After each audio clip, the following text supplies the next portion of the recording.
বন্ধুরা আজ বানালাম বাড়িতে সয়াবিন কোপ্তা কারি। তো তোমরা ভিডিওটা শেষ পর্যন্ত দেখো, খুব ভালো লাগবে। যদি ভিডিওটা ভালো লাগে তাহলে লাইক কমেন্ট শেয়ার, চ্যানেলটাকে সাবস্ক্রাইব অবশ্যই করে দাও। তো খুব টেস্টি হয়েছিল, বাড়িতে বানিয়েছিলাম। তো তোমরা পুরো ভিডিওটা দেখো। এই দেখো, সয়াবিনটাকে আগে আমি গরম জলে একটুখানি ফুলতে দিয়ে দিয়েছিলাম। তারপরে এতে যা এক্সট্রা জল আছে সেগুলোকে ভালো করে চেপে নিচ্ছি। এই দেখো, জলটাকে বার করে দিতে হবে। তারপরে মিক্সিতে পেস্ট করব। জল ভাবটা থাকলে অনেকটা বেসন লাগবে, আর কোপ্তাগুলো একটু শক্ত টাইপের হয়ে যাবে, তাহলে ভালো লাগবে না।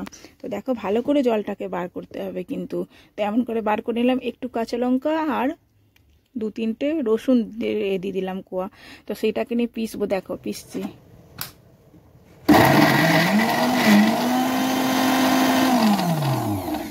তো আমার পেশা কমপ্লিট। এই দেখো, যেমন চিকেন কিমা বানাও অমন করে সয়াবিনটাকে কিমা বানিয়ে নিতে হবে। তারপরে এই যে তেলেতে আলু দিয়ে দিলাম। বাঙালি আলু ছাড়া তো চলেই না, আলু না দিলে ভালো লাগে না। আমাকে এই চিকুকে সবাইকেই আলু ভালো লাগে। তো আলু দিয়ে দিলাম। আলুটাকে তো ভাজতে হবে ভালো করে। তো নুন হলুদ দিয়ে নাড়াচাড়া করে একটুখানি চাপা দিয়ে দেবো, যাতে ভালো করে আলুটা ভাজা হয়ে যাক। তো সেই দিকে প্রসেসটা হয়ে গেলে চলো সয়াবিনের কাছে। তো সয়াবিনের কাছে চলে এলাম। এতে হলুদ দিয়ে দিলাম, অল্প সামান্য নুন দিয়ে দিলাম। একটা মিক্স করব, তার মধ্যে দিয়ে দেবো এতে বেসন দিয়ে ভালো করে মাখতে হবে। এতে এক্সট্রা জল লাগবে না, কেন সয়াবিনে অলরেডি জলেতে আমি ফুলতে দিয়েছিলাম, তো ওতে জল আছেই। তাতে একটু পেঁয়াজ দিয়ে দিলাম। পেঁয়াজটা দিলে একটু টেস্টটা আরও বেশি ভালো আসে। তো কুচি কুচি করে পেঁয়াজটা দিয়ে দেবে। তারপরে আমার এই যে মাখাটা কমপ্লিট হয়ে গেছে। একটু কিন্তু আমার জল লাগেনি, কিন্তু একটু বেসন আরও দিয়েছিলাম, কিন্তু জল লাগেনি। তো দেখো, এমন করে ভালো করে তোমরা গোল শেপ দিতে পারো, লম্বা কাটলেটের মতো শেপ দিতে পারো। তো আমি কাটলেটের মতো শেপ দিয়েছিলাম। তোমাদের যেমন ইচ্ছা তেমন শেপ দিতে পারো, এতে কোনো বাধা নেই যে তোমাকে এই শেপটা দিতে হবে। আমাকে যেটা ভালো লাগলো সেটা আমি দিলাম। তো দেখো, আমি এমন করে সবগুলো বানিয়ে নিলাম। একে তুমি মুইঠাও বলতে পারো। তো আমি সব সোয়াবিনের এগুলো বানিয়ে, দেখো পেঁয়াজগুলো দেখা যাচ্ছে ওপর থেকে। তারপরে সামান্য তেল দিয়ে ভেজে নেবো।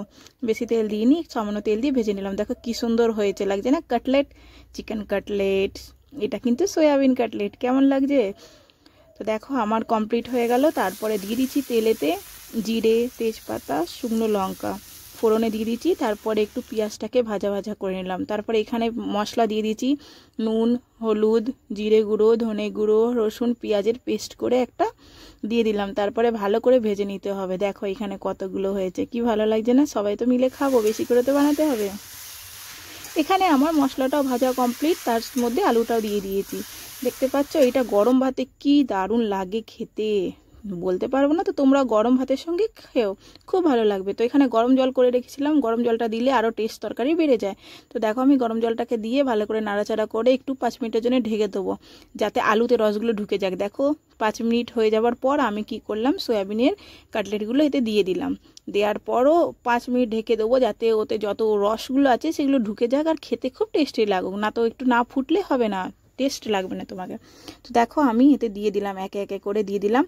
হালকা হাতে নাড়াচাড়া করবে কিন্তু, কেন নরম তো ভেঙে যেতে পারে। তারপরে আমি ঝটপট করে দিয়ে দিলাম গরম মশলা দিয়ে 5 মিনিট ঢেকে ফুটিয়ে নিলেই তোমাদের তৈরি হয়ে গেল সয়াবিন কোপ্তা কারি। গরম ভাতের সঙ্গে খেতে খুব সুস্বাদু একটা রেসিপি। শ্রাবণ মাসে মাছ মাংস ছাড়া নিরামিষে এটা তোমরা খেতে পারো, কিন্তু পেঁয়াজ রসুন আছে, তোমরা নিরামিষ এমনিও টমেটোর গ্রেভি দিয়ে বানাতে পারো। যদি ভিডিওটা ভালো লাগে তাহলে অবশ্যই লাইক করে দিও। টাটা বাই বাই, আবার দেখা হচ্ছে নেক্সট ব্লগে। বাই।